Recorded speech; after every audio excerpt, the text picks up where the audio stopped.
Hello everyone, my name is Lilian Nsobuga and I lead the team at Arise Integrated Development Efforts, AID, an organization based in Kayunga district that looks at women empowerment and young girls.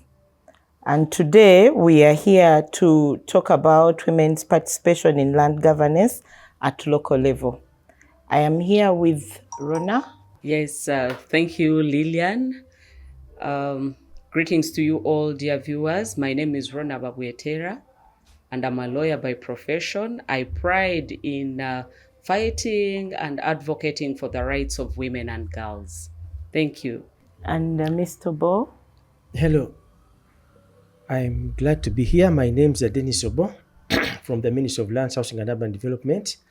I am the spokesperson and I am doing a lot of work together with our CSOs regarding women's land rights in the area of governance, land governance. Thank you. Looking at our topic, women's participation in land governance at local level, we're going to begin looking at the importance of land security in women's economic development. And I'm going to begin with Rona to tell us what she thinks, what land security in women's economic development is. Thank you so much, Lilian. Well, before we speak to land security, it's very important for us to know when we speak to land, what is land? Does everyone understand what land is? Many of us, all to ease it all, it should be that it is what we see on the surface and all that is covered underneath the land, where the bare buildings are and whatever that it is. And when it comes to women's security, we are speaking to issues of ownership. Do women in economic development feel secure when it comes to developing the land that we are speaking to? What is it that gives women this kind of security? Do women have ownership in terms of titled land, or do they only have usability rights? So here, in this particular project, when we speak about land security for the women, we are talking about women feeling secure in terms of having ownership, especially titled ownership, the usability rights that are registered, and they feel secure that whatever they put on this land, they develop, it will end up benefiting them and not necessarily ending up in the hands of another person who is in most cases the husband or the father of the children, where the woman is not married. So do women feel secure at all? What is it that gives us the security? It will take us back to the different land tenure systems that we have in the country and how they categorize the different owners, where we realize that when it comes to ownership, the percentage of women who actually have titles on the land is barely 18%. And so to that, we find that we cannot speak to full security on land for the woman of Uganda. Thank you, Rona. I'm going to ask Mr. Denis Obo to also tell us what he thinks about land security in women's economic development. Yes, thank you. The issue of women and women's rights is one that is very complex. It is a contemporary issue, and because of what is happening, I think our countries are not moving well in terms of economic development. Now, when we look at our tenure systems, Uganda, we have 4 tenure systems. There's the freehold, the Milo, which has occupants, the dual ownership. Then you have the leases and the customary. Customary takes a big portion of this. It's about 70%. And if you look at the women who work on the customary land, really it's nearly about 80% of the women who work on the customary land.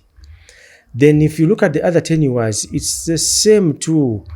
Really, the women, we have very few owners or joint owners who are women and men. And yet they are the ones who work on the land, they feed the families, they feed the nation, but they actually do not take the major critical decisions that are supposed to be taken regarding land. Now, this has posed a very big challenge from the national level. We've seen it. It has been there since Beijing 1995, when a percentage of women owning land was only, I think, at 5%. Today, as we speak, we are about getting to 20%. So we ask ourselves, why? What has happened? Why do we have all these challenges? And indeed, if you look at our laws may be good. The Constitution is good. It has provided for the rights of women and men.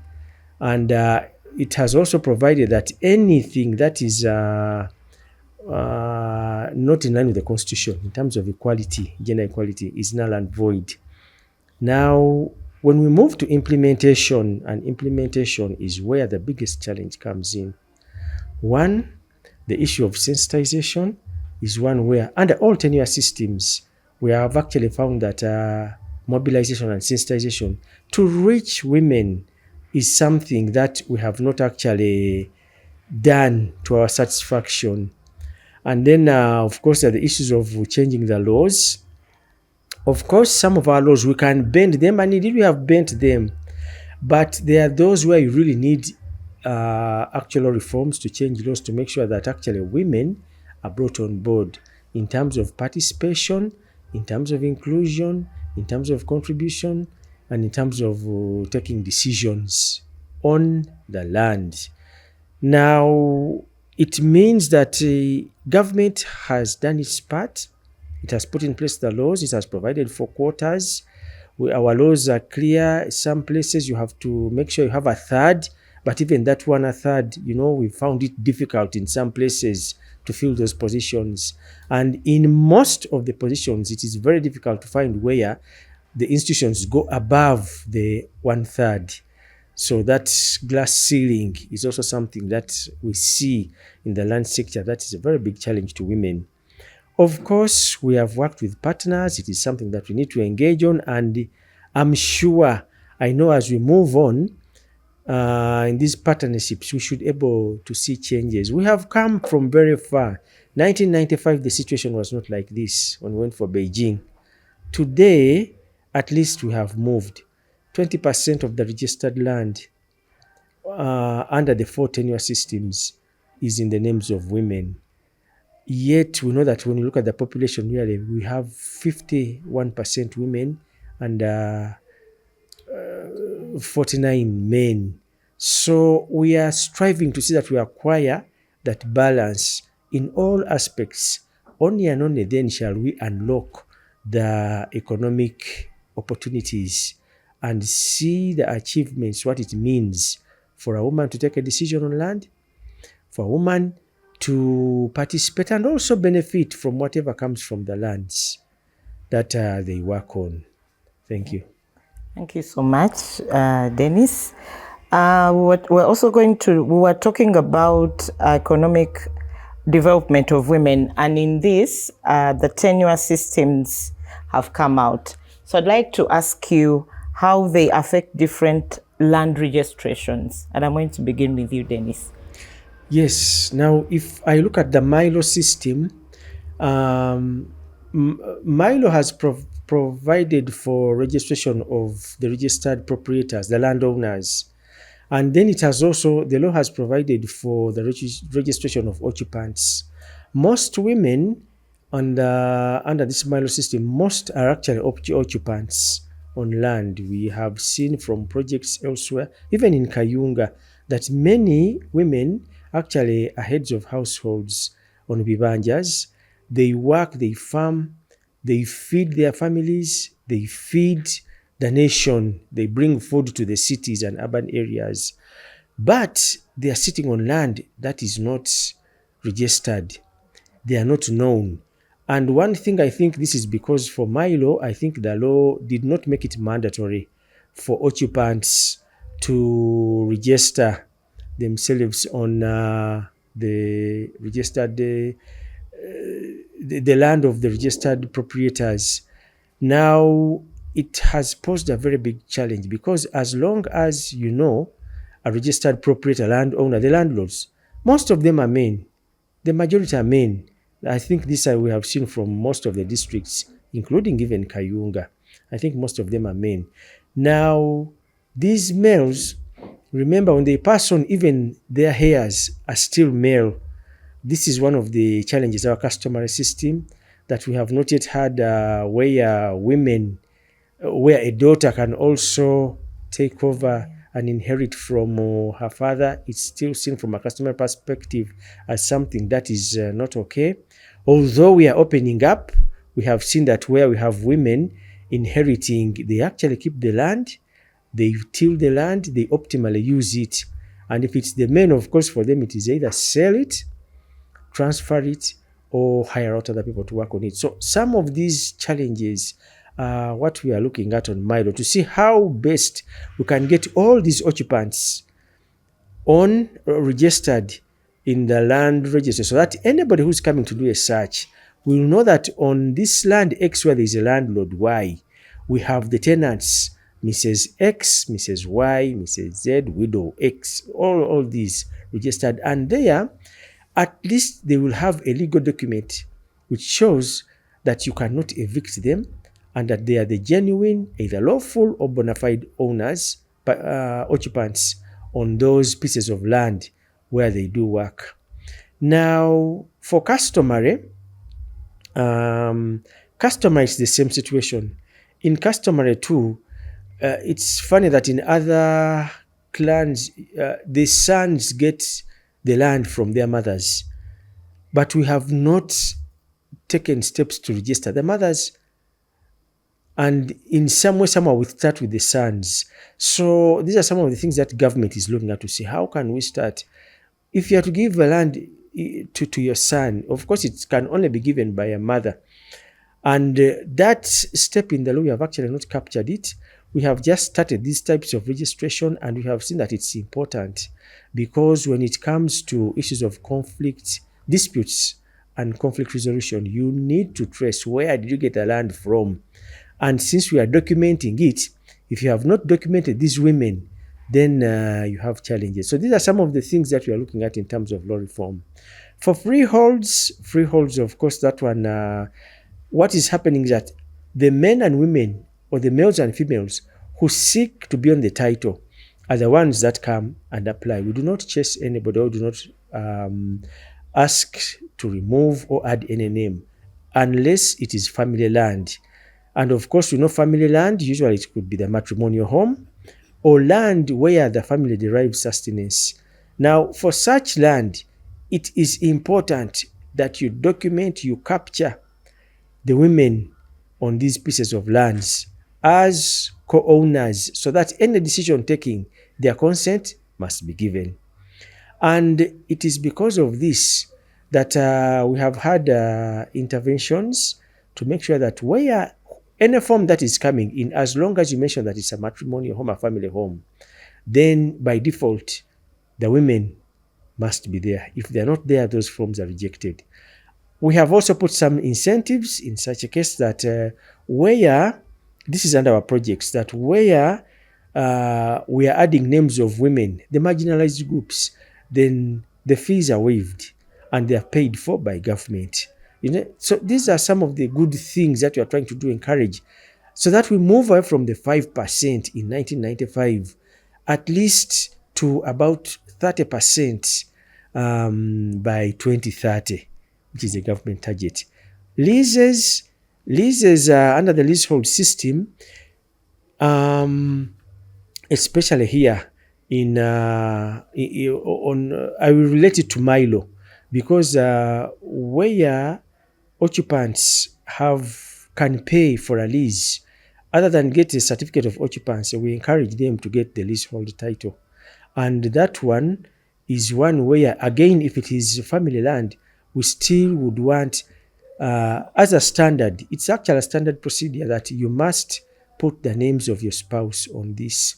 We have had challenges, but it is something that we shall continue doing. Sensitization has helped us change. Of course, they find those challenges, the customary, you'll always find those challenges, the customary setting, the proverbs out there from the customary saying, omukazi talina kubeera nataka. There are many there which are, and if you work on these, because we have a good constitution, we have found that you are able to change these cultural and traditional practices and change the people, especially the men, the clan leaders, to accept women, even sit on those clan committees in their respective clan meetings. Thank you. Thank you, Dennis. Still on land registrations, can you hint on something to do with the app that has been developed by the ministry? Yes, the ministry.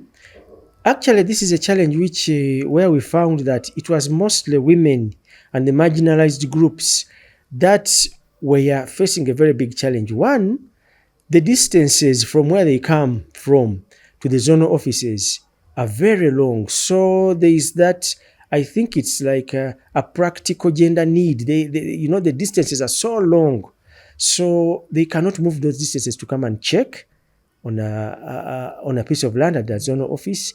Look at a lady coming from Bale, and yet the titles are kept in Mukono. A distance of over, I think, 150 kilometers. You need monies to transport you. You need monies for doing the search. You need the time, the patience. You need to fill the forms. Most of them are illiterate. They may not understand. They don't know how to fill the forms. Even when they reach the land office, they don't know who to go to. So brokers come and take over them, and they extort money from them, which is not done for the others who just walk straight confidently to the offices. So we thought it is best, since women have phones, they use their phones for TikTok and any other interesting thing. So we also want them to use their phones to be able to check the status of any piece of land in the country. And all you need, if it's Milot, they have a block number, a plot number, and a county. Women know this information. So it's only our sensitizing to show them what you have to put where. And the results are instant. You can check land anyway. We have tried in Kayunga together with our partners, and you have seen women have downloaded it and they have taken it, and it has helped them at least cut on costs. For that search on the phone, it goes for only 10,000 shillings. You can check a piece of land, you can check a transaction, you can check who the owner is, and you can also check a parcel on that app. So this app can be downloaded from the App Store, www.ugNLHUD.mlhud.go.ug. Once you have it and you are Ugandan, you load some credits, and for 10,000 you are able at least to do a search on any registered land in the country. Even if your husband does not want to tell you, your spouse doesn't want to divulge information. And actually, we have seen this challenge. Men have passed on, and they have left this challenge of women to trace these lands. So we have seen that this app has helped a lot in helping women trace the pieces of land. That's also, of course, another topic again that we shall talk about. But at least it cuts out those costs in the land governance system. Thank you, Dennis. From what you've told us, talking about men passing on and leaving the women to start tracing the land titles, I would like us to now channel to addressing inheritance laws. And I'm going to ask Krona to give us more about the laws that look at land and passing on land to the women or to the children, the girl children.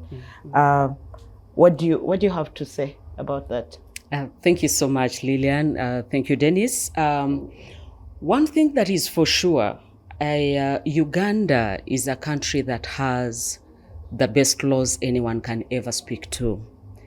Our only biggest challenge is the implementation, first of all, and then secondly, all these laws are in English, and yet the women and the girls out there that these laws are supposed to help or support, majority do not know how to read English, might never even know how to access these laws. But there are three key laws that one would speak to. The Constitution of Uganda, that one speaks to the citizens. It doesn't segregate, or actually it does not marginalize the women. When it says citizens, it is both male and female, boys and girls, women and men that we are speaking about. Land belongs to all citizens of Uganda. So that means we are covered as women. The women of Uganda are covered in our main law. Then the other law is the Land Act, the 1998 Land Act. It spells out who can own land, who can own which particular type of tenure system one will belong to, and the processes through which one can acquire, utilize, and make use or take charge of their land. And when this Land Act is speaking, it speaks to the Ugandans, which means it covers both male and female, boys and girls at that. And then the third one is the Succession Act. Now, how do women acquire land?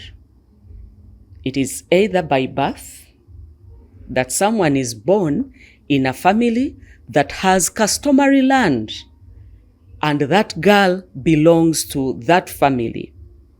Unfortunately, we have a dual legal system in Uganda, where we have the legislation itself, the Constitution, the Land Act, the Succession Law, that speak to this, but we also have the cultural or customary or traditional laws, practices that come through and have a big say in how women own this land. And like my friend over there, Dennis, was saying, there are those cultural beliefs and norms that say a woman cannot own land. A woman will not inherit because they belong at the end of the day to another family. And unfortunately, the other family they send the women to, where they are supposed to say they are married. Today, we see many women have been sent back to their fathers' homes, where they are told, you do not have a share here. And as they are being sent away from where they were married, supposedly where they have rights, they are telling them, this is not your father's land, back into your father's home. So women still keep hanging in between spaces, and they fail to own land. But women are supposed to own land through the customary systems, where as you bequeath as a father, when we speak to the succession law, it is mandatory for you. I am just giving an example, if not to say that the men will die first, but we've seen in most cases they actually die before the women. So as a man, we encourage you to die tested, make a will. And when you are making your will, don't be like a client. One time I got a client and I was helping him write his will. So I asked him, how many children do you have? He told me, I have 4 children and 7 girls. So to him, the only children he was counting were the 4 boys.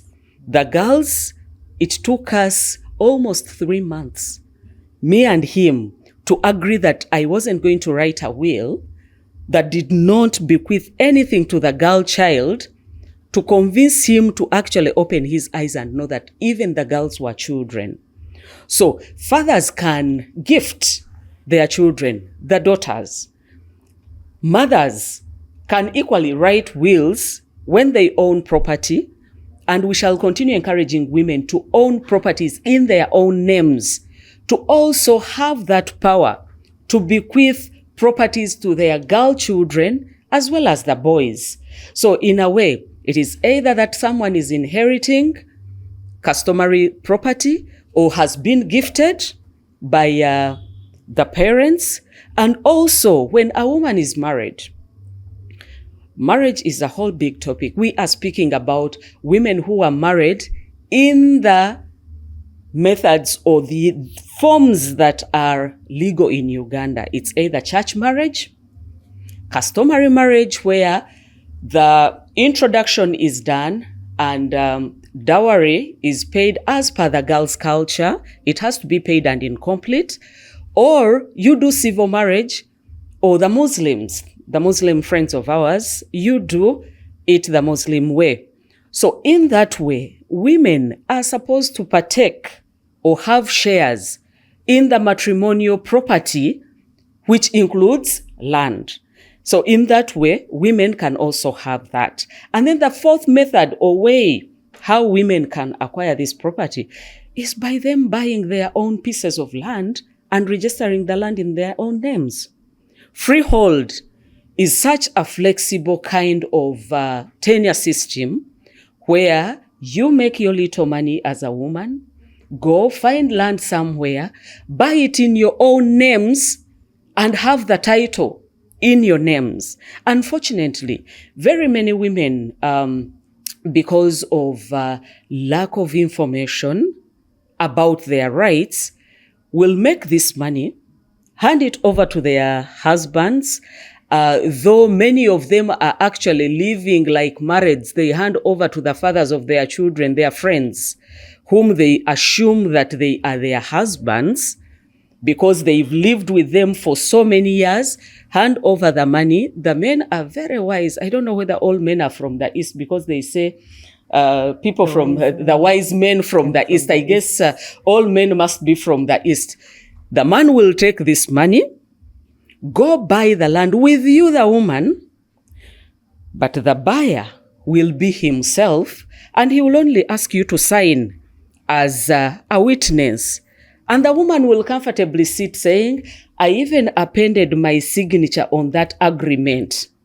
They will not follow up to know after the sale agreement or what the sale agreement was actually saying. They will only open eyes when they bring for you the agreement as a lawyer and they're telling you, this land is my own money. Even the agreement is in our names. Only to read, it's just the man buying and the woman appears as a witness. And with such a situation, or in such a situation, there is no lawyer that is going to do miracles to turn this agreement into having you as a buyer and removing you from the position of a witness. So women need to be helped and educated. I have participated in quite a number of legal camps or land awareness sessions with AID, and women actually, Papa, you're saying that they have these phones and they are aware. Many of them are not aware of this. Yes, many of them will do TikTok, but because TikTok, it's just turning the phone on and something comes up, you continue, you just skip sliding your phone.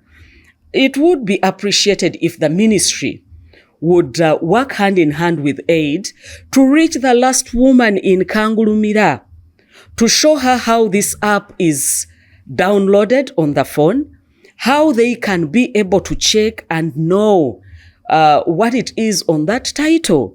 And as the non-government organizations like AID are putting in a lot of effort to educate, to raise awareness, we have been in sessions where a woman asks you a question and you go like, oh my goodness, someone is asking, do I have a right if my father left me with my land and in my names? Do I have a right to sell that land?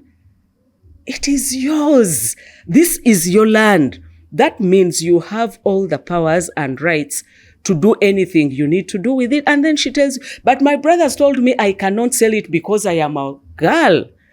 So what does this tell us? That women, yes, have all ways and means of acquiring land as per our laws, but unfortunately, they are not aware of their rights. Then access to justice is also not something that has been very, very common for the women.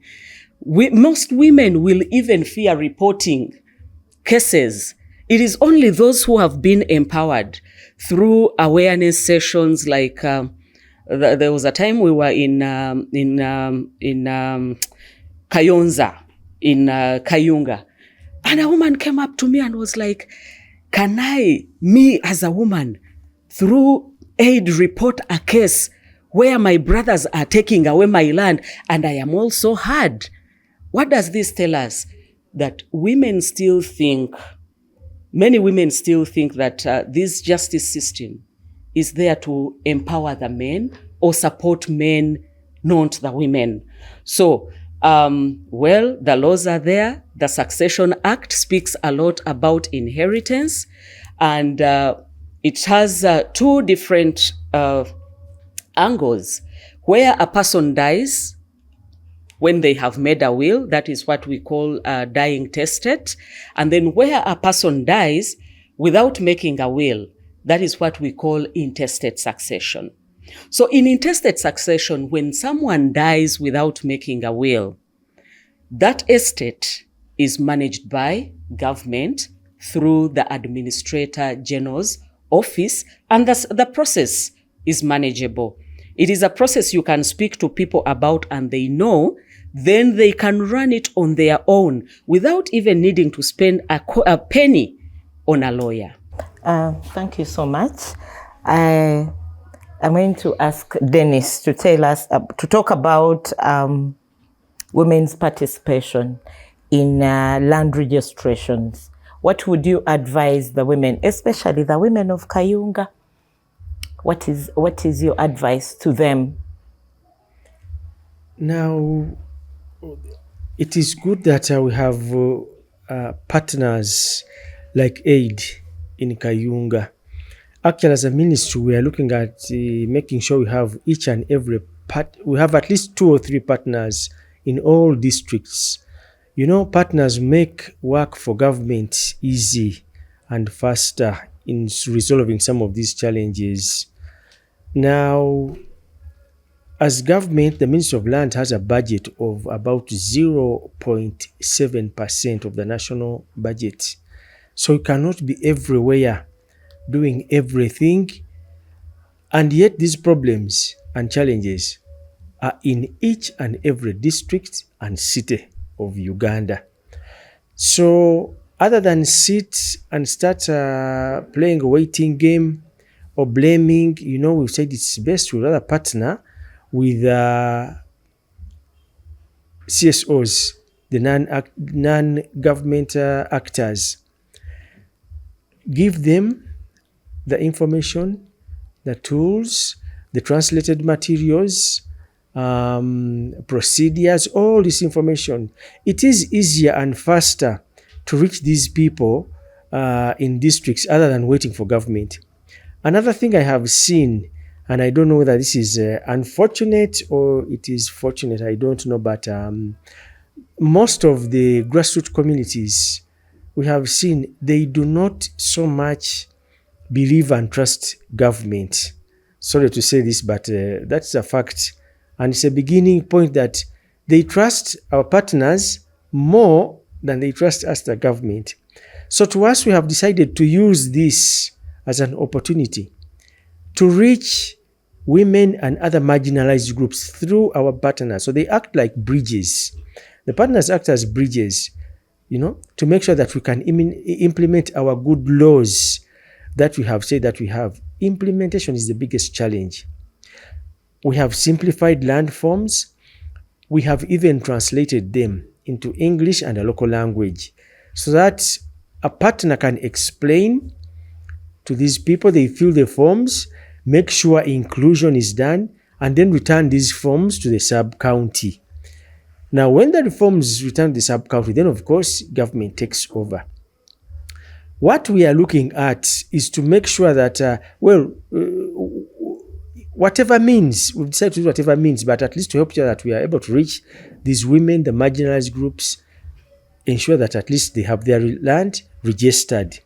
Thereafter, of course, the rest is for government to take the process through.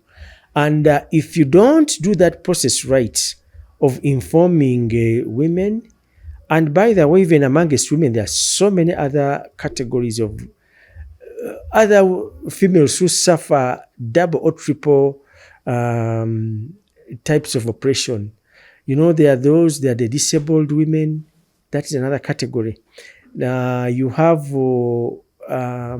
those that have not given birth to children. They really suffer a lot. Then there are even those that have given birth only to girls. Then you have many, these categories, they are suffering. And yet these are the women who are feeding this nation. Now, the only way you can get these people or these marginalized groups from that subsistence environment to now the market environment or economy, in bringing them into the economic empowerment, is by working through our partners, reach them, carry out the first registration, and then that at least they have a title, they are safe, they are, whatever they are working on, nobody is going to come and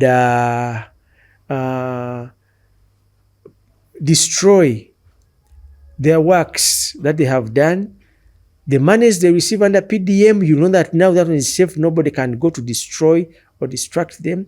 Then now these women can graduate from that subsistence environment that they've been living through to now move towards the market environment where you can sell, you can transact, you need to learn more, engage community development workers, meet them, ask questions. Those are the things that are triggered when registration is done and they are informed. Now remember that once registration is done, it takes the mobile phone number of whether you are an occupant or you are a landowner. Your number is taken and kept. The reason we take those numbers is that in case of anything that comes up, we send notifications. Now, our minister has directed that in the next set, we should now start sending notifications in local language. So, slowly by slowly, work that we've started with partners, is gaining more and more ground for government to be able to take on and make sure that now, even if you have the translated laws, you can now send a notification. Even if it's a procedure, you can send one at a time in Luganda, in another local language, and they will read. We have just completed translating a document into local language. It has all the procedures, processes, the fees, where to report bribery, corruption, all these in a Luganda book. And the first women to benefit from receiving these books were those of Kayunga. And I was surprised that I think after 1 week I received a phone call. And the phone call was to seek for further guidance on which transaction exactly she should be looking at in the book. I was glad because those are the first steps. It shows that at least people are reading and appreciating. And now that is the empowerment that these women need. And it is what is going to push them to now be able to achieve the economic empowerment. So government is trying, but we still have to do this. It's a shared responsibility, shared with partners and government. And this is what is going to transform and increase the percentage of women as owners, as occupied, as registered, even being able to caveat land, All these things, there are things that will help and that are going to help actually women.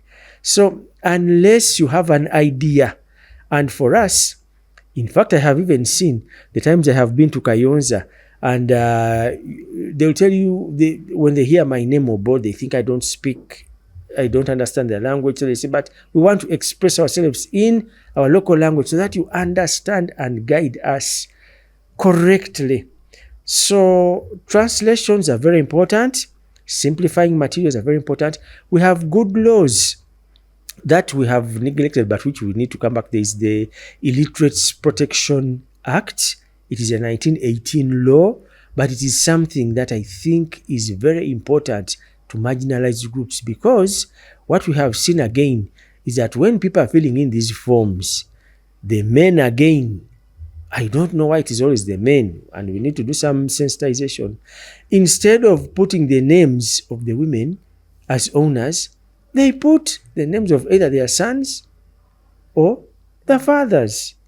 And yet she has told the owner is actually a woman. But how a name of a male comes onto the form is something that we have found actually needs more help for these people. They need more assistance to ensure that actually they conclude that registration process and own what rightly and truly belongs to them. Thank you so much, Dennis. I think we have been enlightened about participation of women in land registration. I am going to end by asking Rona to wind up in women's participation in the laws. How would you advise women and girls to participate in these laws, to enlighten themselves with these laws so that when they stand, they know their rights? Okay. Thank you so much, Lillian. Well, allow me to first speak to the fact that women's participation in land governance in Uganda appears like more of a tick-off because there is advocacy and demands coming from civil society organizations and NGOs saying we want to see women participate more in the local land management committees.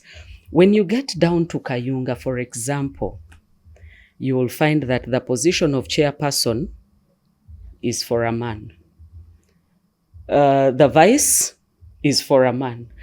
Whichever important position that has decision-making powers is taken over by men, and that one woman is only a member who does not even have a voice to speak and influence any decision on that committee.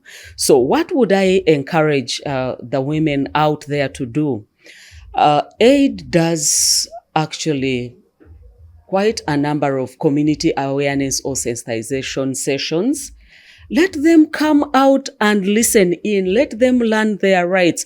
Let them come out from many of them have actually, there's someone who used to say that the place of a woman is in the kitchen.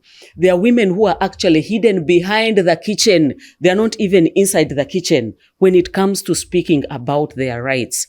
Women need to make a deliberate effort to say enough is enough. We have been marginalized enough. If it is about now taking over positions of power, let women come up.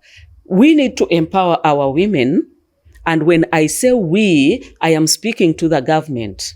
Now that government is working with civil societies like AID or NGOs like AID, how much is government investing in the work that AID is doing? How much is government ensuring that the work that AID has started with actually donor money is sustained by the government to ensure that every woman in Kayunga, we're only covering about 5 sub-counties of Kayunga, but Kayunga has so many other sub-counties. What do we do to ensure that even the last woman in that sub-county that has not been cited in the ones that are currently being covered by this program, what do we do to make sure that this woman participates? Very many women will be allowed to have the radios by their husbands only when they are busy, probably in the centers. The time when it is supposed to be that peak hour where everyone should be seated and listening to the important information on radio, there's food to serve. There's a baby to tuck in the bed. There's a lot that this woman has to be doing and cannot ably benefit from the state information that is given out on radios, because everyone is picking out the peak hour to speak to the community. But it is that peak hour when the husbands are demanding for warm water to go and bathe, so this woman cannot afford to sit and listen to anything on the radio. So it has to be a deliberate effort by government supporting NGOs that are making an effort to empower women, educate them about their rights. Government should make sure that this that has been started is sustained where it has been started from, but also replicated in other areas where the small NGO hasn't been able to reach, because government has the capacity to reach every woman in this country if a choice is made. But how do we support government? We can only support government by availing offices like aid offices to say, invest resources here, and the team at AID will go out there, educate a woman, walk with a woman the journey of filling this form.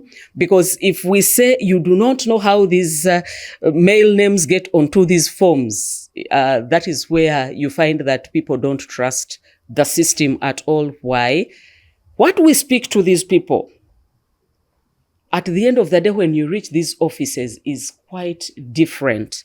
You say, come in, we shall support you, it is free. But the first people they land on at the entrance, those people who divert them, will definitely extort money that is not even there.